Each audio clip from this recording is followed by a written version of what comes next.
kajian psikologi, fenomena kesurupan tak berhubungan dengan dunia metafisika. Kesurupan adalah fenomena psikologis akibat stres atau depresi. Jadi kerasukan itu sebenarnya bukan hal-hal gaib atau mistis, tetapi memang kalau dilihat dari sudut pandang psikologis itu memang ibaratnya sesuatu yang terjadi secara alamiah dan secara psikologis terganggu jiwanya gitu, masuk ke dalam ketidaksadaran kolektifnya seseorang gitu. Jadi sebenarnya itu terjadi pada saat proses bawah sadar seseorang menerima suatu informasi yang sudah ada di masa lalunya gitu. Pada saat kesurupan, alam bawah sadar atau ego seseorang menjadi aktif. Sebenarnya kalau kesurupan sendiri itu kan kalau orang bilang gejalanya gejala trans gitu ya. Tapi kesurupan sendiri bukan trans, tapi ketika orang kesurupan itu mengalami trans gitu.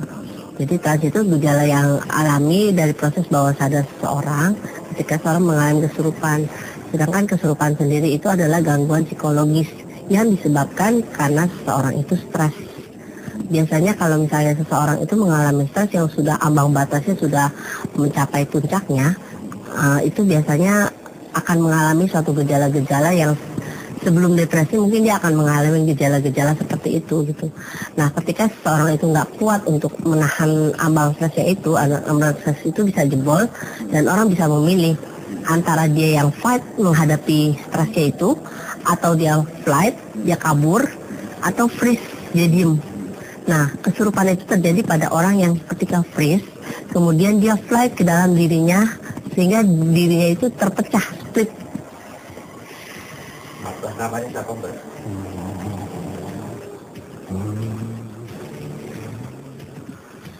Boleh tahu namanya siapa, Mbak? Perubahan suara seseorang yang kesurupan termasuk bersuara seperti binatang bisa diterangkan secara ilmiah. Nah, itu jadi seperti circle of excellence ya. Jadi kalau kita membuat suatu imajinasi terhadap sesuatu, bahkan saya juga bisa menyerupai suara hewan gitu ya ketika saya dalam kondisi trans. Karena pikiran bawah sadar saya selalu menerima semua informasi yang masuk gitu. Jadi apapun yang masuk ketika saya melihat kucing, kemudian saya berubah menjadi kucing, itu bisa aja terjadi saat ini juga gitu. Karena itu gejala trans namanya ya. Jadi semuanya dipengaruhi sama pikiran bawah sadarnya dia.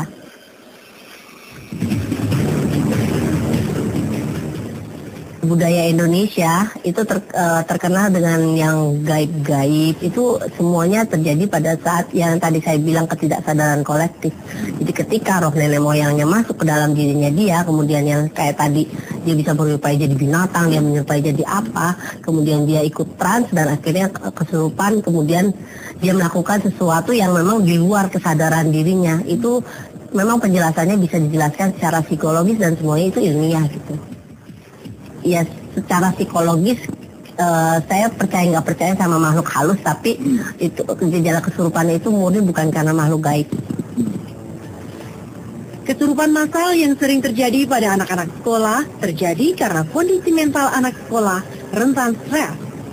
Sugesti menjadi penyebab kesurupan massal atau ketidaksadaran kolektif ini. Kemarin banyak laporan dari anak-anak yang ujian negara kemudian kesurupan massal gitu karena mereka nggak kuat menahan stres itu, stres terhadap hal yang akan terjadi gitu ya. Jadi sebenarnya kalau kita prediksi agak susah, tapi kalau misalnya dengan bekerja sama dengan sekolah kita mungkin bisa mengurangi tingkat stres anak-anak sehingga kesurupan itu bisa dihindarin gitu. Seseorang yang pernah mengalami kesurupan akan mudah mengalami hal serupa karena penyebab yang sama. Karena dia mengizinkan hal itu terjadi. Kan ketika misalnya itu ada yang namanya faktor pembiasaan. Ketika pikiran bawah sadar udah diedukasi dengan yang namanya kesurupan, dia akan mengulangi hal yang sama. Dan biasanya orang-orang yang mengalami ini berulang kali biasanya faktor untuk mendapatkan perhatian orang lain gitu. Ada juga faktor seperti itu gitu. Atau memang tingkat stresnya yang sangat rendah sehingga gampang banget kena. Berbagai macam cara ditempuh agar orang bisa terbebas dari kesurupan. Tak hanya ritual doa, hipnoterapi pun dilakukan. Kesurupan itu bukan suatu penyakit sebenarnya ya. Tapi kalau orang Islam mungkin zikir, kalau orang Kristiani mungkin berdoa. Itu mungkin caranya bukan untuk nyembuhin kesurupannya, tapi supaya daya tahan dia terhadap stres itu lebih tinggi dan dia bisa fight gitu untuk menghadapi masalahnya. Di Indonesia itu kan kesurupan itu paling dibawanya kan ke dokter ya. Kalau kadang-kadang ada yang namanya kiai nyembur-nyembur gitu ya. Nah kalau ini kesurupan kadang-kadang kita sebaiknya memang lebih baik dibawa ke dokter gitu, disuntik obat penenang terus tenang gitu ya. Sedangkan kalau dari psikologis memang mereka gangguan stres yang kita harus pahami itu.